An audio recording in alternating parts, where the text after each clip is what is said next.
네, 안녕하세요. 반갑습니다. 네, 오늘 임상심리사 2급, 1급, 그리고 상담심리사 2급 통합설명회 신청하시고 참여해주신 여러분들 환영하고요. 오늘 상담심리, 임상심리 전문가 진로 및 전망에 대해서 여러분과 함께 나누게 될 심리서비스 M 대표 이경이라고 합니다. 반갑습니다.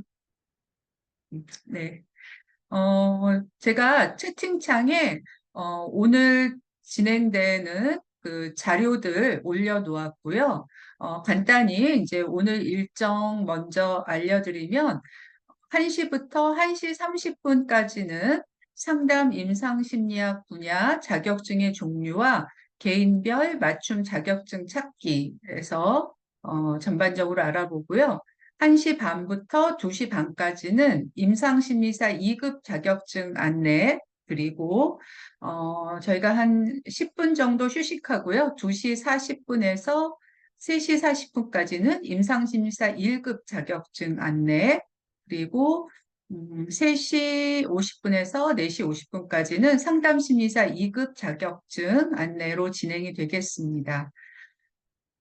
네, 우리 시작하기에 앞서서 혹시 뭐 미리라도 오늘 어, 오늘 설명회에서 꼭 알았으면 하는 뭐 그런 부분들 있으시면 네, 채팅창에 올려주시고요.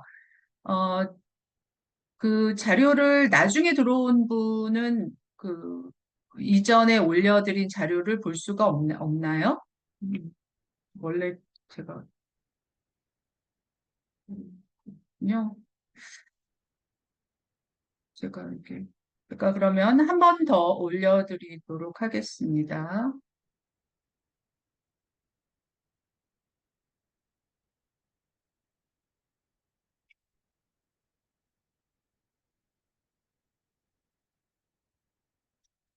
네, 오늘 설명드릴 자료 화면을 먼저 공유할게요.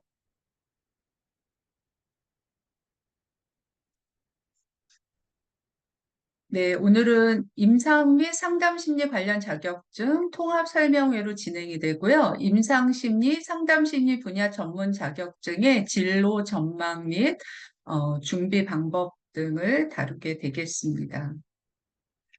먼저 저희 심리서비스 M 소개를 간단하게 좀 드려볼게요. 저희 심리서비스 M은 2013년부터 임상심리사 2급 실습 과정을 운영하였습니다. 그래서 이제 만 10년이 지나고요. 11년째 접어들었어요. 그래서 그동안 한 1,500여 명, 그러니까 매년 100명이 넘죠. 배출하였고요. 현재 이제 저희 기관을 통해서 임상심리사 2급 자격증 취득자는 500여 명에 이르는데 이제 합격하시고 알려주신 분들만 이제 해당이 되니까 실제는 이것보다 더 많으실 수 있습니다. 2015년 8월부터는 한국상담심리학회 상담심리사 2급 수련 과정을 시작하였고요. 그동안 300여 분이 수련을 하고, 올해, 지금 현재는 한 40여 분 수련을 받고 계시고요. 수련을 마치신 선생님들 중 자격증 취득자는 한 100명 정도에 이르고 있습니다. 그리고 2018년 하반기부터 상담심리사 1급 수련 과정을 시작하고 있고요. 1급은 좀 어려워요. 그래서 이제 작년에 두 분이 1급이에요. 1급. 못하네요. 네, 취득하셨고요. 그리고 2019년 상반기부터 임상심리사 1급을 시작해서요. 한 150여 분 정도가 수련하셨고 현재 한 60여 분 정도 자격증 취득하셨습니다. 네. 네, 저희 심리 서비스 M은, 제가 운영하고 있어요. 제가 이제 대표이고요. 저는, 2020년까지는 한국 열린사이버대학교 상담심리학과 교수로 있었고요. 그 이후부터는 이제 심리 서비스 M에만 전념하고 있습니다. 저는 한국 상담심리학회 상담심리사 1급, 건강심리 전문가 1급, 중독심리 전문가 1급, 또 중독학회 명상심리 전문가 1급 등의 자격증을 가지고 있고요. 서울대학교에서 심리학 학사, 석사, 박사, 임상 상담으로 마쳤고, 미국의 일리노이 주립대학에서도 보건학, 건강심리 석사를 하였습니다.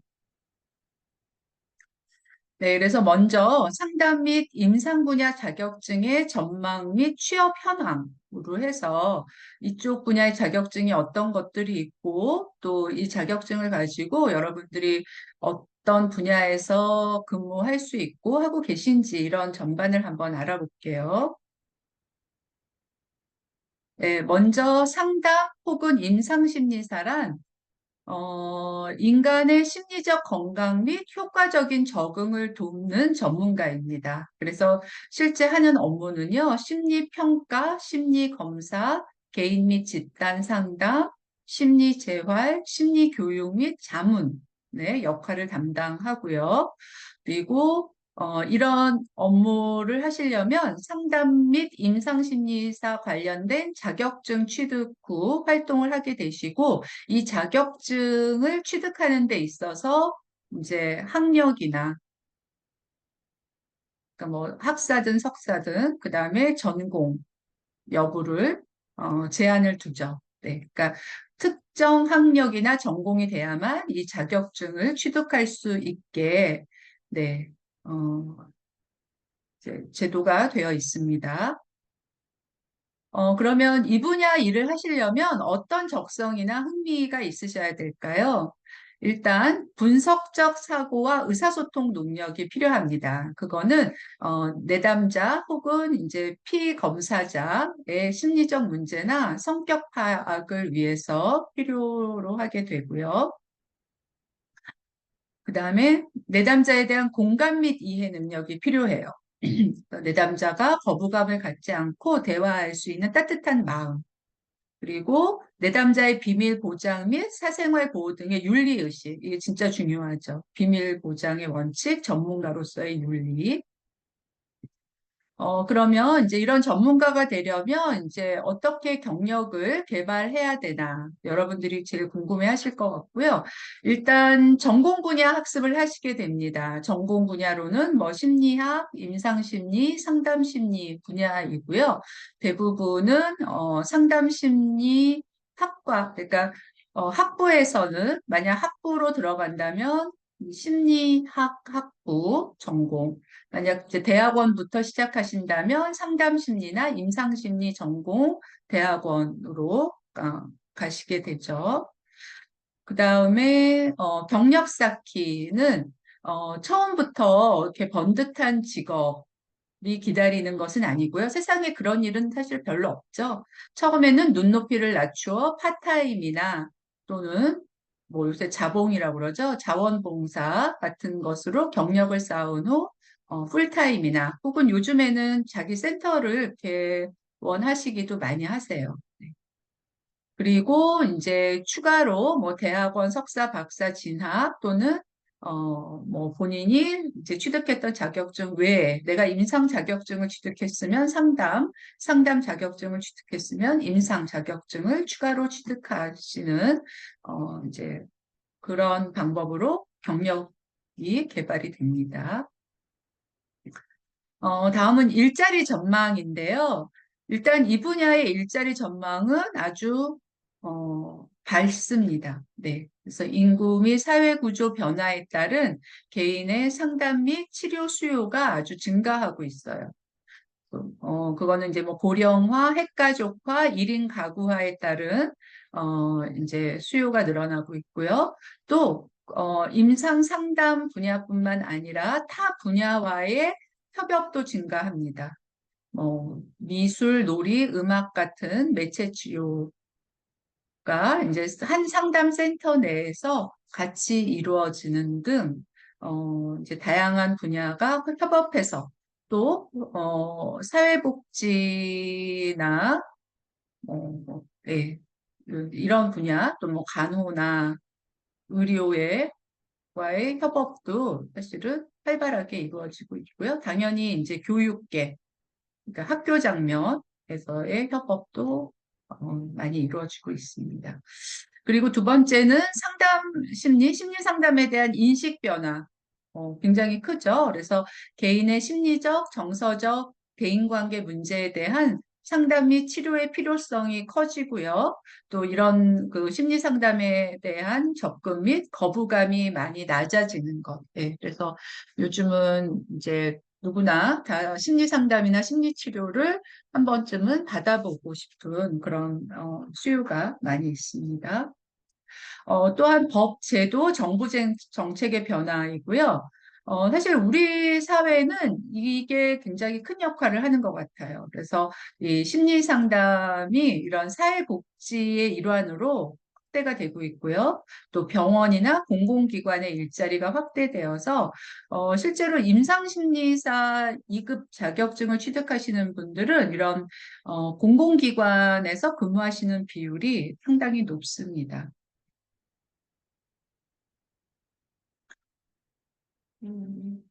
그래서 실제로 상담 임상심리사 취업자 수 전망인데요. 한국 직업정보 재직자 조사가 2017년, 조금 오래된 자료이긴 하지만요. 그래서 향후 10년간 취업자 수 전망에서 어, 되게 높은, 그러니까 다소 증가하는 요 위치에 있어요.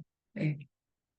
그래서 전망이 굉장히 밝다라고 볼 수 있습니다. 그리고 산업인력공단은 우리나라 국가 자격증을 거의 다 관장하는 그런 기관이고요. 거의 몇천 개의 자격증이 있어요. 국가 자격증인데도. 그래서 2021년에 우대받는 국가 기술 자격으로 임상심리사 2급을 뽑았어요. 네, 그래서 실은 제일 이제 직장에서 우대하는 국가기술 자격으로 임상심리사가 거의 60%에 달하는 이제 지지를 받았습니다. 네. 그리고 예, 여기 보시면 이제 되게 다양한 자격증이 있는데 서비스 분야에서는 임상심리사가 단연 탑이었다. 물론 이제 더 우대받는 자격증도 있어요. 뭐 화재 감식 평가 기사, 뭐 에너지 관리사, 뭐 이런 게 있지만 이런 것들은 사실은 일반인들, 특히 여러분들과는 상관없는 자격증이죠. 네. 그래서 이제 취업 현황을 보시면요. 어, 2017년 지역별 고용조사로 통계청이 발표한 자료인데요. 일단 성비를 보시면 여성이 압도적으로 많아요. 이제 5대, 그러니까 4배 정도, 그러니까 20대 80. 근데 남성도 점점 늘어나는 추세이고요. 연령은 다양합니다. 연령은, 20대, 30대, 40대가 거의 비슷한 분포를 가지고 있고요. 50대나 60대 이상도 적지 않은 걸 알 수 있죠. 네.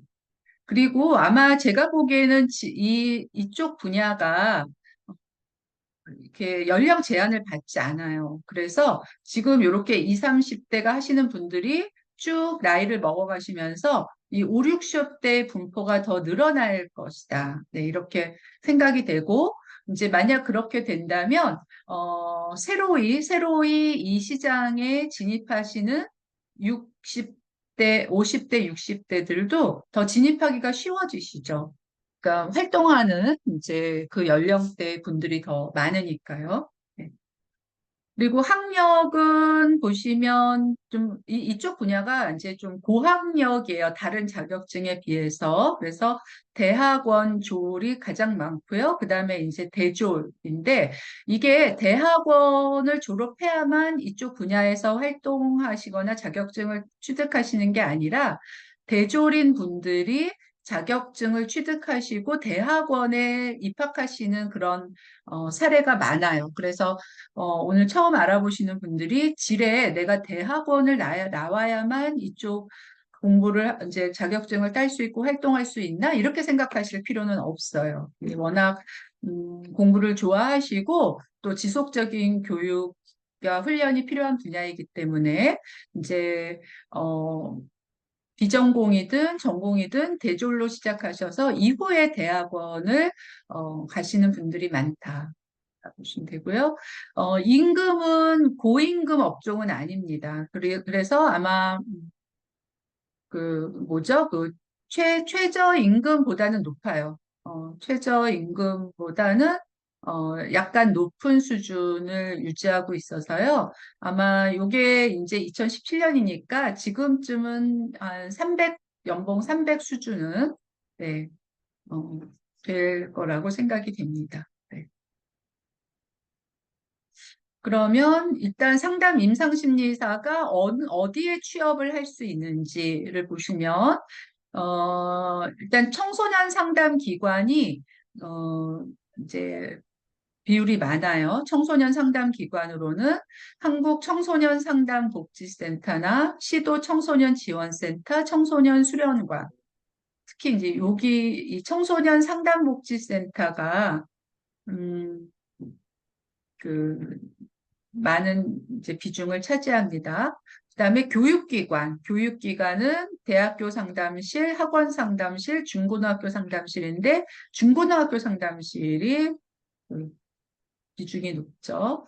또 상담 및 심리치료기관, 상담기관, 사설상담소, 정신의료기관, 보건소 이런 것들도 특히 요 개업하시는 사설상담소가 꾸준히 늘어나고 있어요. 점점 더 많아지고 있어요. 네.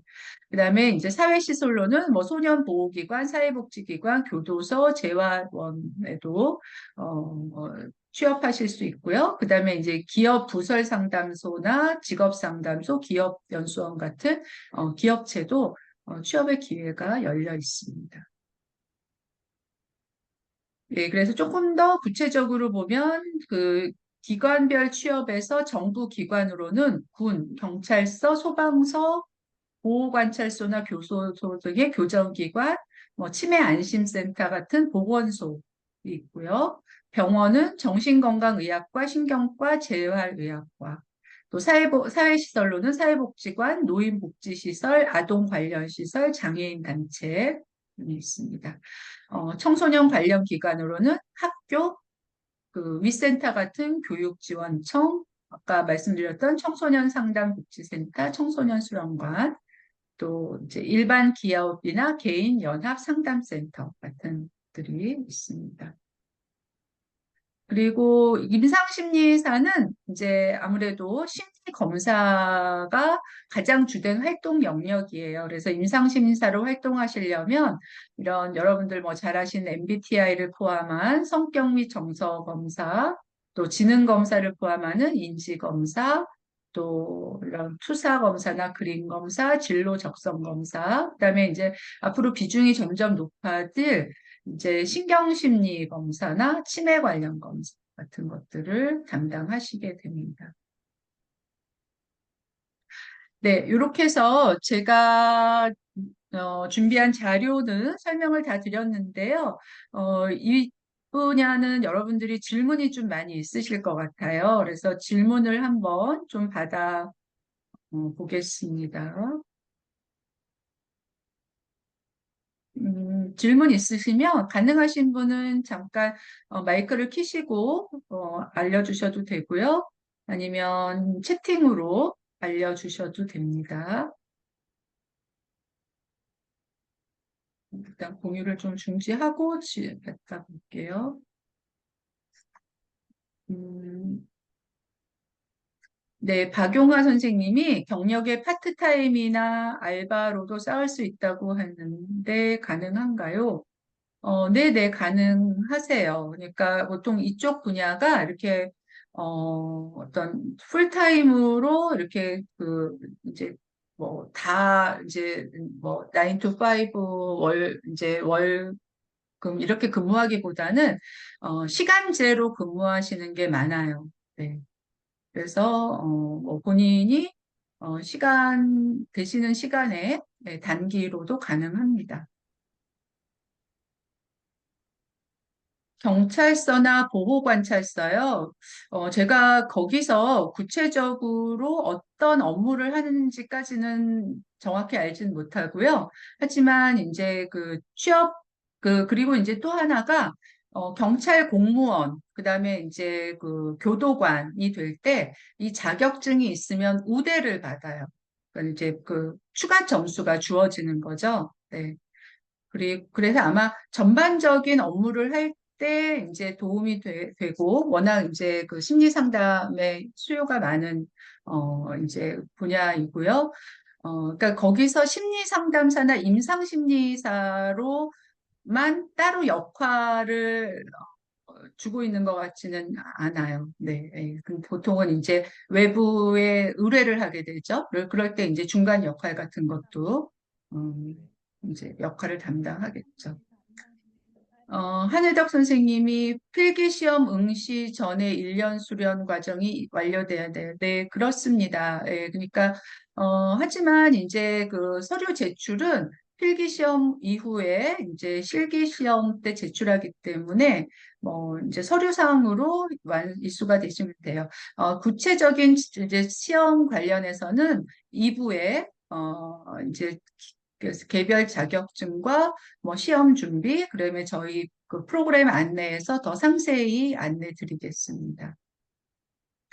네, 배재호 선생님. 네, 그럼요. 아르바이트나 봉사활동도 경력을 인정받죠. 그렇게 경력을 쌓으시는 게 굉장히 도움이 많이 됩니다. 네. 빠른 채용을 위해서는 빠른 채용을 위해서라기보다는 여러분들이 자격증을 취득하실 때, 이제 요구되는 조건과, 하셔야 되는 내용으로 비교하면 임상심리사 2급이 한 10분의 1쯤 쉽습니다. 상담심리사와 비교해서요. 네. 그래서 저는 이제 이따 임상심리사 자격증 이제 설명드릴 때 안내드리겠지만 일종의 이쪽 임상상담 분야의 출입문 게이트웨이라고 불러요. 임상심리사 2급을. 그만큼 가성비가 뛰어나고 하지만 현장에서도 유용하게 활용되실 수 있는, 그러니까 이제 비전공자이신 분들, 뭐 전공자를 하더라도 이 자격증을 시작으로 이 분야에 대해서도 알아가시고 경력도 쌓을 수 있고 또 공부하시면서 내가 뭐가 더 필요한지를 아실 수 있어서 향후 진로를 이렇게 가늠하실 수 있는 중요한 잣대. 물론 그 자격증만으로도 충분히 활동이 가능하세요.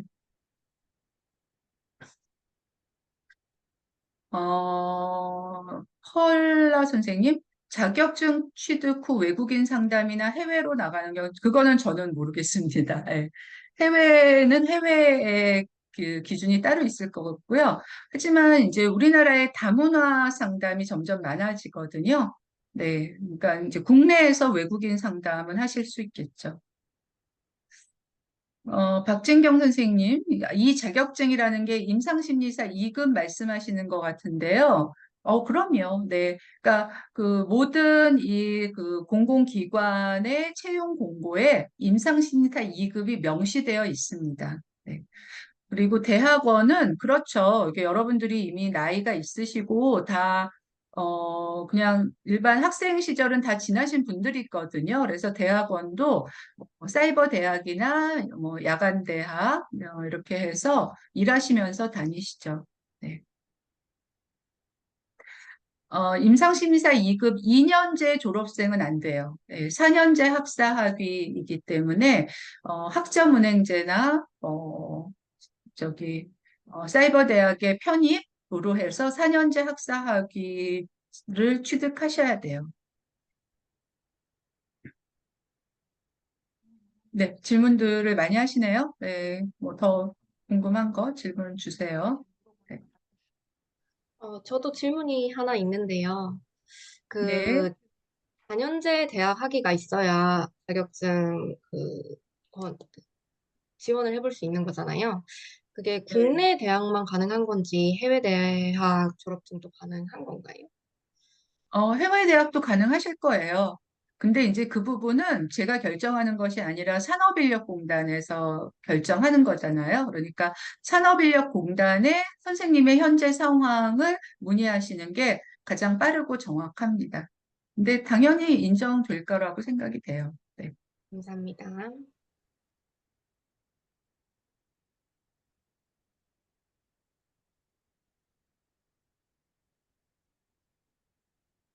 음, 김명희 선생님이 임상심의사 2급 수련 중에 시험 응시가 가능하냐?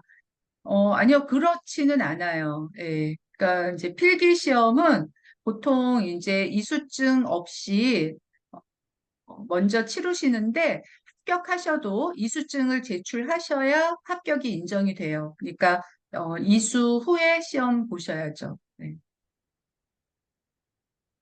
임상심리와 심리상담 중 어떤 걸 먼저 취득해야 되냐? 그러니까 이제 그거는, 그 자격증마다 취득 요건이 다르고, 아까 제가 말씀드렸다시피, 상담심리사는 자격증을 취득하기 위해 해야 할 요건들이 굉장히 많아요. 그러니까 저는,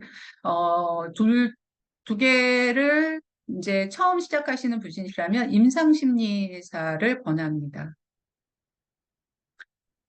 임상심리사와 정신보건 임상심리사는 다른 자격증이에요. 예. 그리고, 적어도 오늘, 여기 들어와서 이제 특강을 들으시는 분들은 정신보건 임상심리사는 그냥 제외하시면 좋을 것 같아요. 예. 정신보건 임상심리사는, 어, 이제 취득 요건이 좀 까다롭고, 일단 제일 까다로운 거는, 어, 임상심리 전공의 대학원을 들어가야 되는데 이제 얼마 없고요. 그다음에 실제 병원에서 실습 수련을 하셔야 되는데 그게 만만치가 않습니다.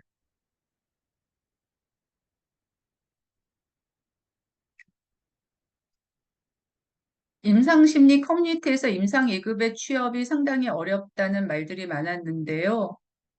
뭐 글쎄요. 뭐 아무래도 뭐 워낙 임상심의사 2급을 가지신 분들이 많아서 그래요. 많다는 거는 다양한 사례들이 저기 제공이 되고요. 뭐 그런 커뮤니티에서 말만 듣고 여러분들이 굳이 포기하시거나 접으실 필요는 없습니다. 어쨌든 상담심리사 2급이나 임상심리사 1급보다는 임상심리사 2급을 취득하시기가 훨씬 수월하세요. 자격 요건이나. 그래서 일단은 취득하시고 네, 그 길을 찾아보시는 게 훨씬 합리적이죠. 아예 안 하실 거면 모르지만. 그다음에 임상심리사 1급 준비하면서 2급 시험을 볼 수 있게 해준다고요? 네네, 맞아요. 임상심리사 2급은 석사에 있으시면 굳이 실습 안 하셔도 시험 보실 수 있어요. 1급을 하게 되면 2급 강의 제공을 하는지요?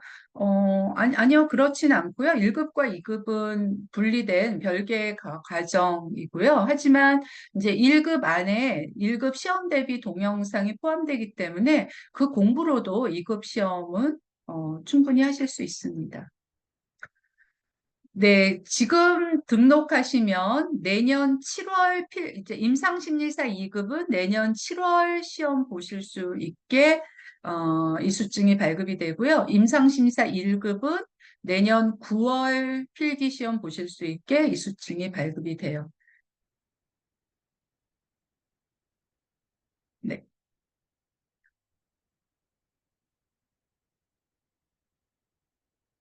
네, 개별 자격증이나 프로그램 관련해서도 질문이 있었는데, 그거는, 이후 2부에서 더 상세하게 안내 드릴 거고요.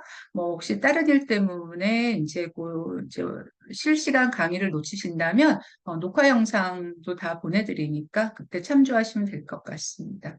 네, 그러면 1부는 여기서 이렇게 마무리하고, 2부, 강의로 들어가겠습니다.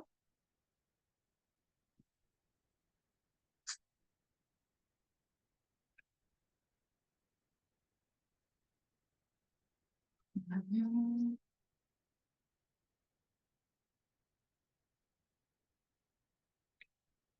아, 네, 네.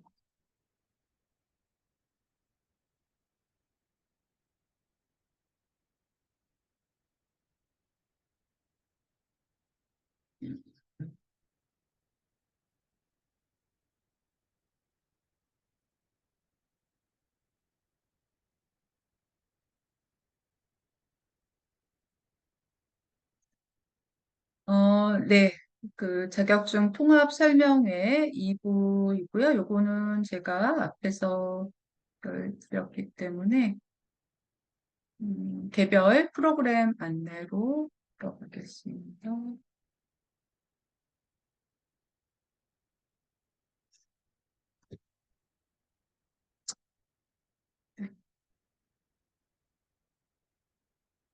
네, 저희 2023년 심리 서비스 M 프로그램이고요. 오늘은 저희가 이제 하반기 프로그램이죠. 네, 먼저 임상심리사 2급 실습 과정 안내해 드리겠습니다. 잠깐만요. 이거를 제가 녹화를 해야 되기 때문에 일단